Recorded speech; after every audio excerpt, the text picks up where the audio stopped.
Well,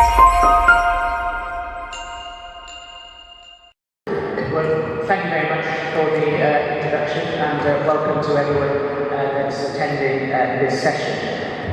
It's an extremely important subject, also interesting in terms of the economics and the politics that intercollide, as well as the regulatory environment. I'm going to ask each panel member to introduce themselves briefly. I have a range of questions that I've planned to put to the panel, but I will also take questions from the floor, so I'll pre-warn you to give you the opportunity. And if there's a controversial answer that's come out and you're unhappy with it, please put your hand up and I'll draw you in at that stage. So any disagreement is welcome in this environment to make it sort of more fascinating and a little bit more dynamic. But can I take you first? Sure. Thank you so much, ladies and gentlemen. Very good morning. I'm Philip van Elsen, partner at Gano Sherman, where I head the global technology practice. My background is technology, as I mentioned, and I am advising clients on data center projects in Portugal. That was not planned. Spain and other countries in Southern Europe and in the Middle East. Yeah, good morning everybody. My name is Mark Estridge. I guess represent the operator side of today's discussion. So I work for Telehouse, and I'm EVP and General Manager for the London business, so responsible for the operation and the customers in our London data centre. I've been in the industry for about 25 years now, so looking forward to discussion today. Thanks, Mark. Go first. Yeah, thank you. My name is Gulfraz Kailu. I work at Citigroup on the investment banking side. I'm responsible for Citi's telecom, media, digital infrastructure practice in the EMEA region. I've been advising clients on M&A transactions and financing for just over 25 years now. And over the last few years, I guess alongside the growth of the industry, data centers has become an increasingly important part of our business. Good to be on the panel today. Thank you. We are also, we know that Marco's Pygo is here in the conference as well. He's doing on the panel. If Marcos turns up, he'd be more than welcome to join us at a later moment. So the first question that I want to ask the panel is that many countries consider data centers as critical infrastructure, with a growing web of legislation and restrictions. What trends are emerging from that new legislation and restrictions, and how should structures adapt in order to overcome those challenges that are being faced? So, Philip, I'm going to go to you first. Yeah, thank you so much. To give you maybe first, please, the other panel members chime in to talk about the impact of regulations. Very briefly, what we have seen over the last few years is, of course, a flow of regulation at a global level in different areas, from data protection to sustainability to cybersecurity to foreign investment. And so if you go, the most important types of regulation, this is really a global trend. I think it perfectly holds true for Malaysia, for Singapore, even for the US, not at state, at federal level, but at state level very often. What we've seen is actually regulations in 5 critical areas. First, of course, energy efficiency and sustainability, right? And we talked about it in the morning, so I'm not going into the technical detail, but as you know, also in the EU, for instance, there's the Efficiency Directive, which requires data center operators to report on consumption and energy efficiency to the regulator. But the same is true in the UK and in many other jurisdictions. Some countries, and the trend, the direction of travel, is to go further, right? Germany is already much more advanced, but the Commission, I think, will announce this month more far-reaching measures to promote energy efficiency. So that's, I would say, one important bucket of regulation. The second one is, of course, what I call critical infrastructure regulation, mainly cybersecurity. Again, the UK and the exactly the same in the US and in Singapore, Malaysia, in Hong Kong as well. A trend towards regulating, broadening the definition of digital infrastructure operators to ensure that data centers are subject to strict reporting obligations, risk management, incident reporting, administrative sanctions as well, which in the EU could go up to 10 million or 2% of the global annual turnover. The same is true in the UK, and happy after the session to talk about the US.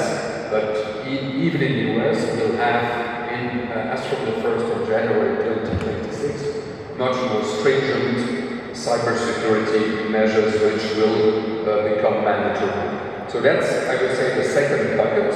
The third one is, of course, data localization, right? Data flows are very important for the economy, the global economy, but for a variety of reasons. Data security, data protection, national security, ensuring access of governments to critical data. More and more countries have implemented mandatory data localization rules. What does it mean? It means essentially that certain types of data have to be stored locally and cannot be transferred, or only under very strict conditions be transferred to other jurisdictions, right? And that has an important impact, and it's real, the numbers are staggering. More than 100 countries have data localization rules in the EU, but also in Asia, also in Saudi Arabia, China, and so on and so forth. So it's a really global trend, and that has, of course, an important impact on the choice of a hyperscaler and a customer where to procure capacity of a data center. In some jurisdictions, there's also the Cloud Act, of course, which will come into play. Some customers, I've been advising clients in Saudi Arabia, some customers in Saudi Arabia are very cautious about, or very focused on limiting the ability of the global US cloud vendor to disclose information at the request of US public and criminal authorities, right? So data architecture, data management, so these data localization rules have a very important impact on the operational side of operating and making a choice of the venue where to base a data center. Fourth, very briefly, foreign investment, of course. CFIUS in the US, the UK has, the government can intervene under certain conditions if an acquisition puts at jeopardy national security. You have thresholds in Australia, in all of the most of the EU countries as well. So there's merger control, federal, I would say, foreign investment, and then finally, of course, tariffs. Right? So those are trade restrictions. Trade restrictions which, in my view, mainly have an impact on the supply chain, right? The availability of semiconductors, and which are typically available from Korea and Asian countries. So that's a third or the fifth, I would say. In a nutshell, bucket of regulatory restrictions and geopolitics. So those are the five, I would say, the regulatory framework. And the trend is for sure towards, more stringent requirements in terms of data localization, more stringent requirements in terms of cybersecurity, and also regulators, and then I'll pause, but regulators who are actually will test and will want to see what kind of risk mitigation mechanisms have you performed audit on an annual basis, how have you complied with, so technical standards are really, from a legal standpoint, the bare minimum. Sorry. Well, thanks. So we've had the lawyer explain what's happening. So now we move to Mark, who's got the problem of resolving some of these issues operationally at Mark. So what do you do and how do you answer? Yeah, I think certainly, I think for a comprehensive concept from Philip, but I think from an operator's perspective, I think certainly in the UK when we were announced as critical national interest last September, I think that was largely welcome. I think it is a slightly double-edged sword because it does bring with it lots of obligations, but I think from a positive point of view, I think it's a very welcome development. I think our industry potentially, that being controversial, has perhaps been misunderstood. It's been had quite a bit of bad press about how manufacturers use the amount of water uses, so putting it at the heart and centre of critical national infrastructure then helps educate people. And I think we, certainly here in the UK, potentially because we've not really that many people really understand what a data centre does and the benefits it brings. You know, we look back to the pandemic and suddenly everyone has to work from home on March 20th. That was only possible because of data centres and the infrastructure partners in that. To all blades out the skies, cars running, fantastic, so from the environment. The other side of the coin is obviously that there's a lot more in terms of, I wouldn't say in terms of restriction, but certainly in terms of more regulation, and I think it's really important for the industry as a whole to work with governments to make sure that we're all on the same page. I think we welcome that, we just want to size it, we want to make sure that we can really work together to drive to the best possible outcome for all stakeholders, with the customers and so on. So yeah, for us it's very, very important. I think we can continue and long way.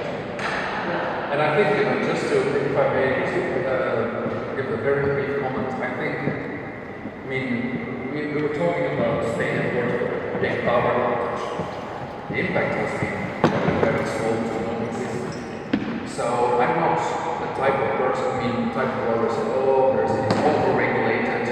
I think, there are challenges, of course, and I agree with the first panel discussion where someone said measures should be practicable for sure, but there's most of these regulatory requirements are absolutely legitimate, right?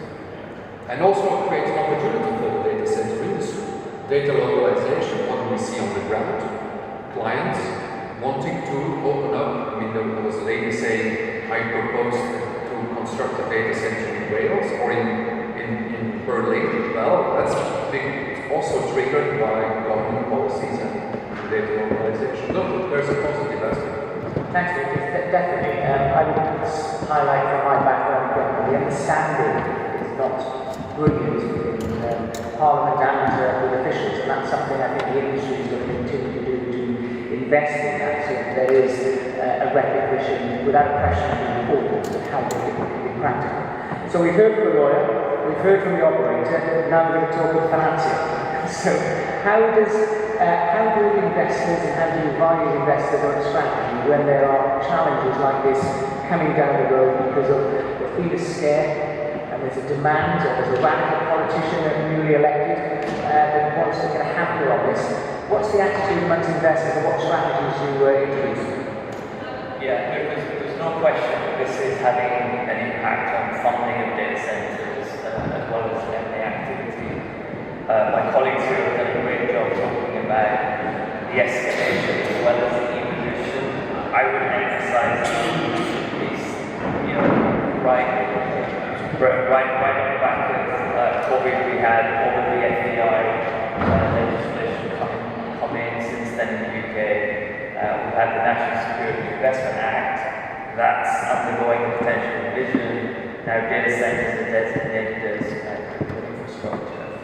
And it's not just about data residency protecting critical infrastructure. There's a big security aspect as well. And security often speaks to the ownership of these assets, who the owners are. And one thing that I want to stress here is that legislation, regulation in this area is having and has a real impact, right? I think that was your question. So let me give you a few examples of that. I think it's fairly well reported. Global Switch, for example, which has a largely Chinese ownership. There was a disposal of the Australian data centres, right? That was on the back of some of the things that we're speaking about. There's a process ongoing in the UK right now, and from a banking perspective, we will for existing assets, look at the current ownership structure, so whether that's sustainable for development, sustainable in terms of ownership. When we're bringing new deals, we're advising on the buy side or sell side transaction. Ownership also becomes is important, but it's not a one-size-fits-all solution. And I mean that in a couple of respects. One is we deal a lot with multinational players, a number of data centers, or pan-regional or the global, and there's different legislation in different markets. This isn't on the data center side, but I was advising on a digital infrastructure transaction, and my client in that situation had to get approval from 23 different jurisdictions in order for that deal to come through.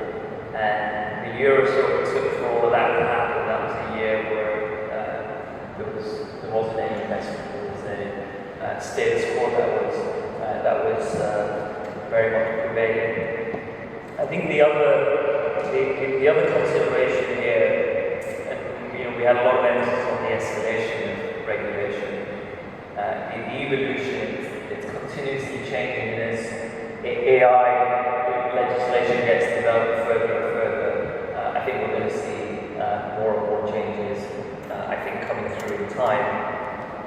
And then having to dwell on this now or later, what this is also doing is it's having an impact on the types of buyers that are emerging, the types of structures that are emerging for data center transactions.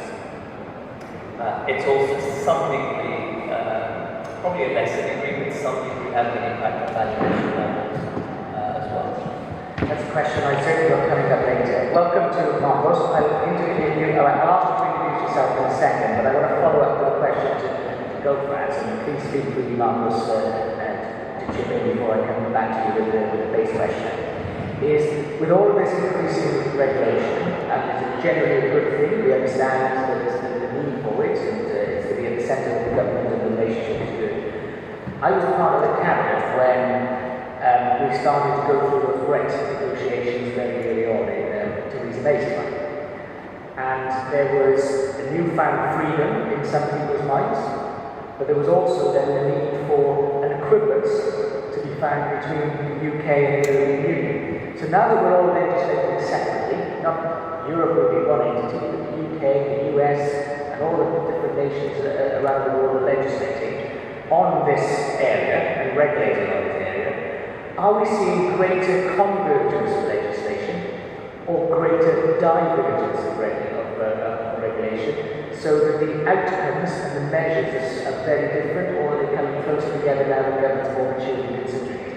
I'll stick with you, Bill, for us to begin with, and then I might come back to I might come back to you, Philip, then as well. Go first. Oh, okay. I think I'm not so sure I'll comment on the convergence or divergence.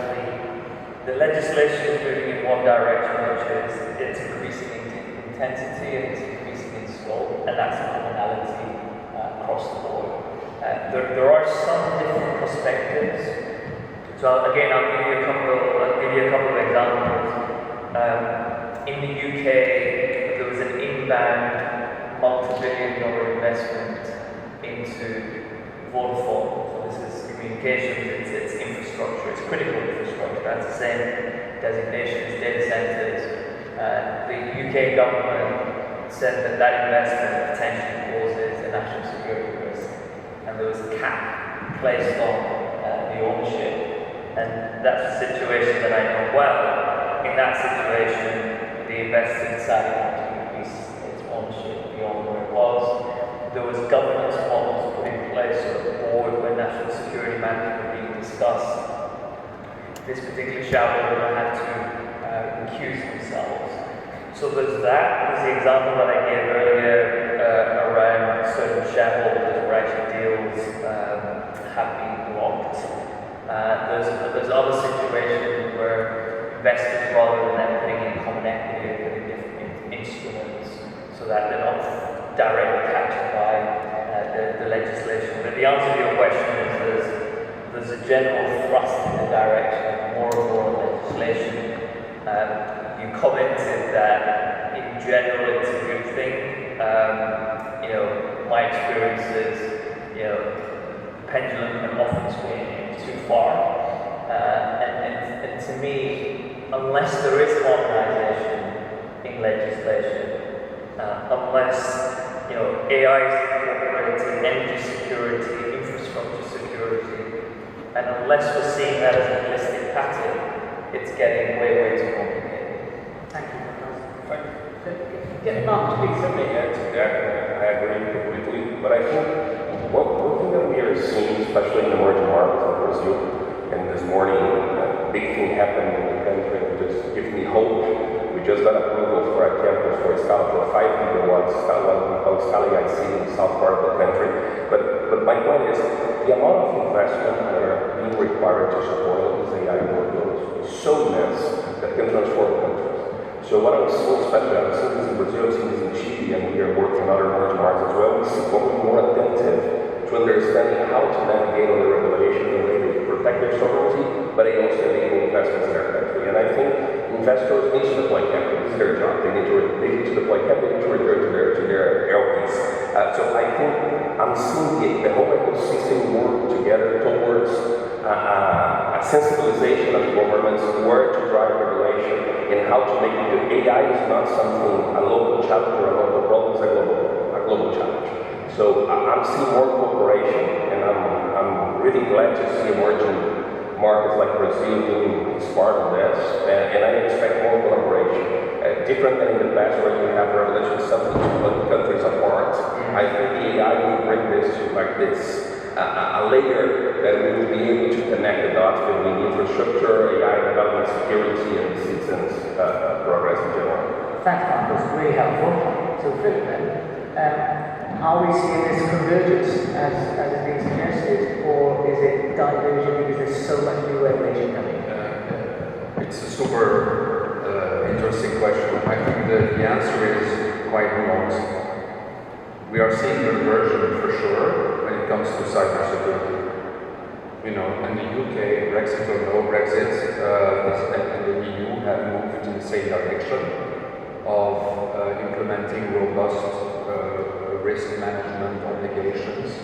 Europe is always, EU I should say, is always a little bit more bureaucratic or focused on administrative fines, etc. But the direction of travel is exactly the same. The same is true in the US, the same is true in, I think, I've got the exact references, Malaysia, Singapore, Hong Kong.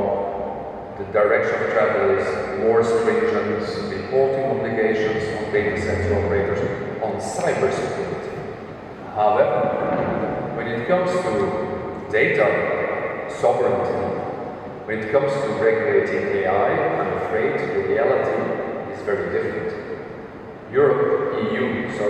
EU takes a very kind of human rights-centric approach. The US takes a very hands-off approach.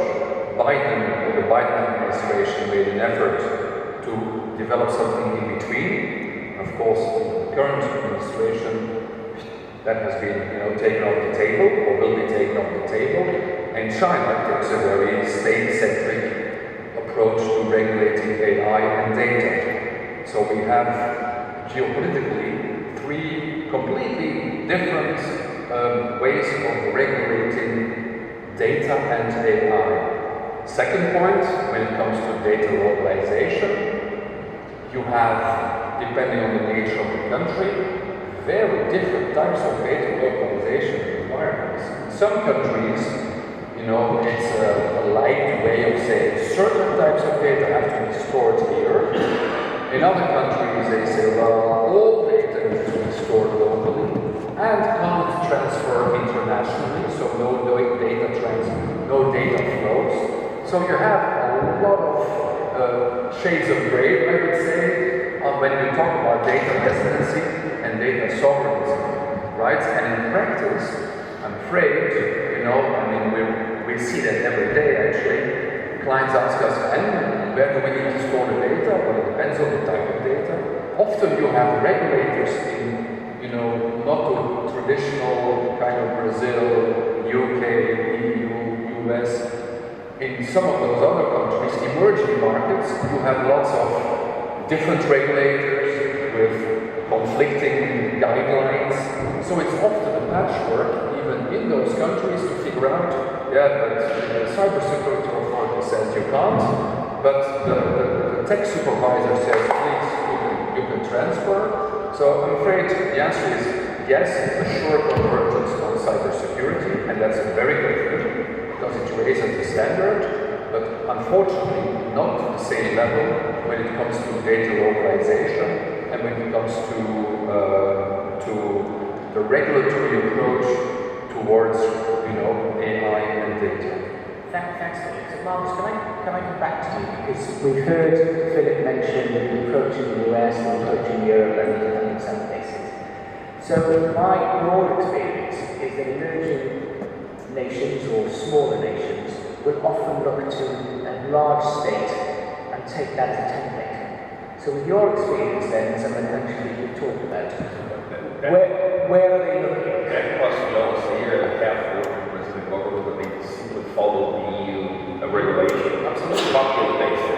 So no tropicalization. That was the deal 2388 that just passed from the Senate to the lower chamber to the Congress now. And we were basically focused on what was focused on the human rights and what was focused on author rights and what was focused on copyright. That was basically preventing any investment to happen. So imagine imagine that you want to build an application that will produce music using AI. So you want the voice of Frank Sinatra, you want the bossa nova as a rhythm, you want the guitar from Jim Cameron. The same. If you were developing that application according to the way the bill was drafted, copy and pasting, I want to launch this application. But in the process of developing this application, I need to listen to this guy's music so I can learn from them and try to develop. It doesn't matter in the way the bill was, doesn't matter if that will be commercial or not, I need to pay the author rights for that. So it was basically preventing anyone of developing any applications in the country, which is nonsense with the amount of programmers and so copy and pasting, I think it was the approach, the standard approach. It can't be anymore. The numbers are so massive that are grabbing attention. And the good thing about this fight with the regulation, we saw no ill intent. We saw basically ignorance. So people were not understanding the size of this and how important for nations is to be part of the AI and global landscape. So I think that was instead I don't see that happening anymore, especially for countries that will be able to capture a significant portion of the infrastructure. If you take Brazil as an example, with 12 gigawatts of ready-to-build transmission, more than 6 gigawatts of green power being produced without a customer, because there was no demand for that. Not bringing AI workloads to the country would be a big mistake. So, secular mistake. Sorry, can I just add something? I think Marx has made some very good points of these distinctions between developed markets and emerging markets. Emerging markets like the technology and a country the size of Brazil can afford to ask for data residency and residency of training as well as the inference side. But when it comes to emerging markets is a big place. There's very few Brazil-sized countries in that landscape. There's a number of countries, and remember globally the picture is significant pent-up demand. Supply is falling short. AI is fast on the rise, but you've got traditional cloud there as well. So you've got those dynamics coming on. If you're a hyperscaler, if you're a data center operator, you're going to be picking and choosing your markets. And so if you've got emerging markets that are not the top pick for the hyperscalers for AI or the data center builders, and it might be political risk, it might be FX risk, it might be size, then guess what? If you're an emerging market of the nature that I described, you're not actually going to get this infrastructure, you're not going to get the technology. And so I think some of the emerging market countries need to think differently from what's happened in the developed market and some of the large emerging markets as well. Yeah, maybe. Mark, you were not Yeah, I wanted to maybe, you're absolutely right, and I think what makes the difference in the Middle East is that they really want to kickstart the technology to really change and transform the country. And then, they have these restrictive data localization rules, but there's such a political willingness to attract the Googles and the hyperscalers that they take a much more liberal approach, although on paper there are certain restrictions. That's one thing. And then the second, so Middle East is, I think, of course, very strongly growing, but different from the other growth markets. And second, we see in a lot of emerging markets, to kind of mitigate the impact of these data localization rules, the hyperscalers teaming up with local players. And also in Europe, more actually, by the way, in the EU. But like in the Middle East, Google and Microsoft will often team up with a mobile company or a company, an Aramco, or a dominant, strong, well-embedded local player who can manage regulators and who, kind of find a way around these data localization restrictions. That in a sense, is the playbook for infrastructure that is being now applied to the upper stacks. If you take the infrastructure, basically all hyperscale, they try to self-develop in emerging markets, and they fail. Because it's the same vendors, local side, local engineering, same vendors, their own design, they have the capex, they have the money available to deploy, but they don't know the countries, they don't know the regulators, they don't know the purpose, they don't know the locals. So that's why the whole industry has grown so much in emerging markets. If you take Rob with Airtrack, with Scala. So the place that we applied was based on the place that was supposed to be hyperscale self-development, but they are unable to perform well in the sense of the way they are used to perform. And one other thing that is really important for us to understand, if you take on the emerging markets, we're going to see two types of them. A few of them that will be able to provide with infrastructure as well, which will be required by hyperscale, because the grid in the US are not ready, the grid in the UK is not ready. And you have others, they are not able to provide infrastructure, they are big consumption markets. So if you take Brazil for an example, just because I have the numbers on the tip of my tongue, Brazil we are the 7th largest population in the world with 212 million citizens. We have more than 400 million devices terminal. It's crazy, it's two average per citizen.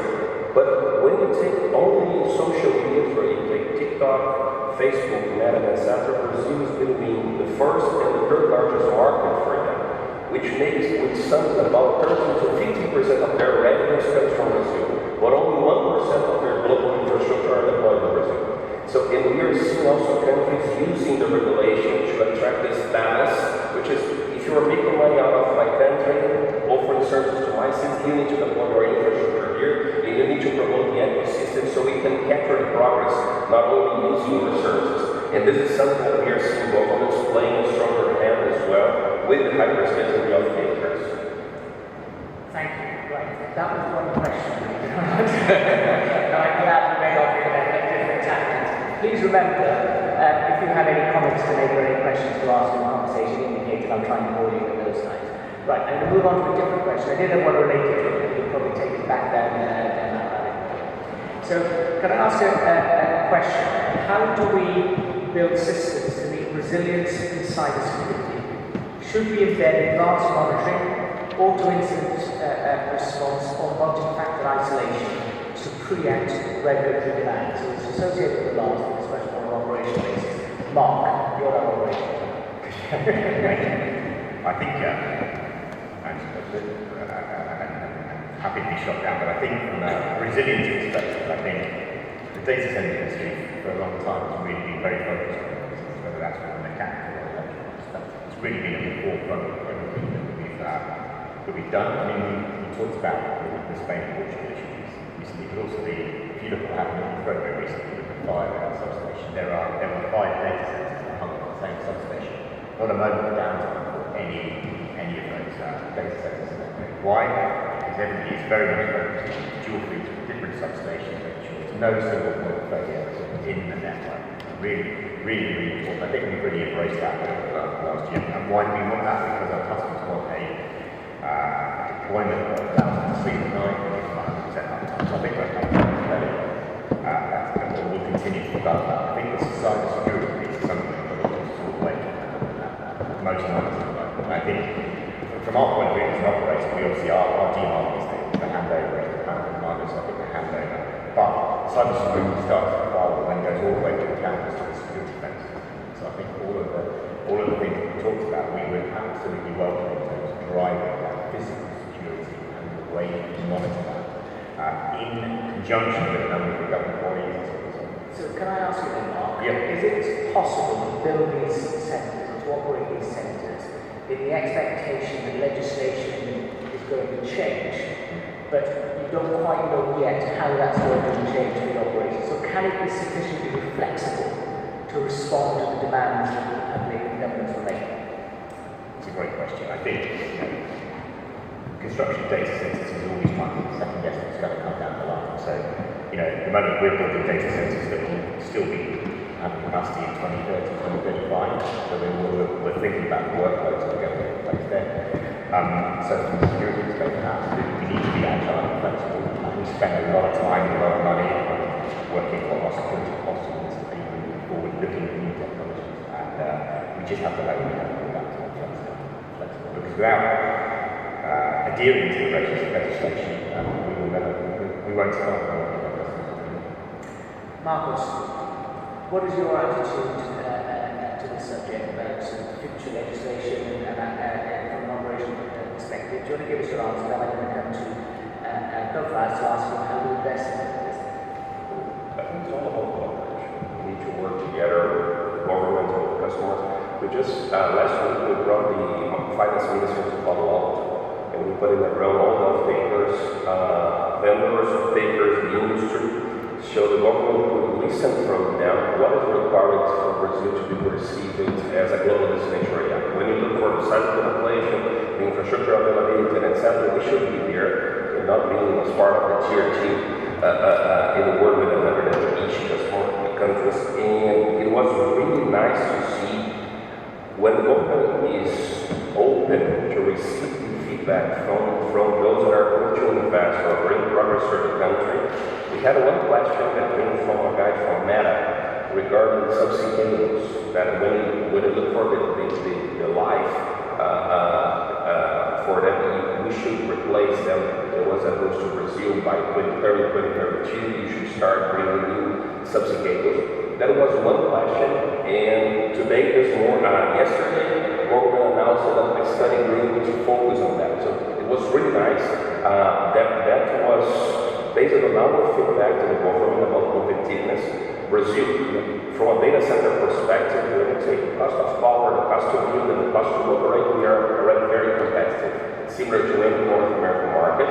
But when you add the cost to import computing capacity in the country, we were like the last 58% taxes on importing a rack. So it's basically TCO goes to hell, it's impossible. And that event was to announce a cut by zero on the federal tariffs for 5 years. So it is really nice to see that governments are understanding because of the size of the opportunities, they need to be more flexible and they need to listen more. So our attitude towards that is we put together an institutional relations group that works every day with the Senator, the Congress, and the government, bringing information and creating this bridge with the private sector so they can understand what will be required. Thank you, Bob. I'm going to move on to Belfast, but I want to sort of adapt the question and pick up with what you mentioned earlier. And that was, with these geopolitical risks being factored in, how do they impact on valuations for investors? How do they see these operational challenges in different nations and different environments? Yeah, so look, this is an area where I'd say diligence is very extensive. Because it is an encompass, not just the operations and potential growth, but regulation is a big part of that, customers are a big part of that, core shareholders are a big part of that. So if you've got a sponsor with a developmental platform, who's really behind that? are we okay to sit alongside? Now, in terms of risk profile and valuation, so you've got a classical approach as you would have in any corporate. You would reflect political risk premium if there's any concerns around currency contract. That will all get reflected, so that's bog standard. We've all seen that. I think incrementally, particularly for data centers, it depends on what kind of data center you're looking at. So if you're looking at a particularly high-risk facility, either because you've got a big government contract, you've got a defense contract, that then has much more scrutiny. And what you often find is, in those sort of processes, and I won't name processes, but there's been at least one in the UK where you had a data center which had large government contracts. The buying universe reactions, because there's only so many shareholders that could be acceptable. There are some shareholders that might take the view, in the past you've got government contracts, that's great business, but now if you've got government contracts, actually is that great business, or would you rather be catering to the hyperscalers? Because I think for those assets, what we've seen is we've seen a much narrower field, and narrower field with buy-side interest, funding interest, tends to bring down valuation levels, tends to increase the premium. That's a really interesting answer. Thank you. Can I flip the question back to both again, and then I'll come to his perspective.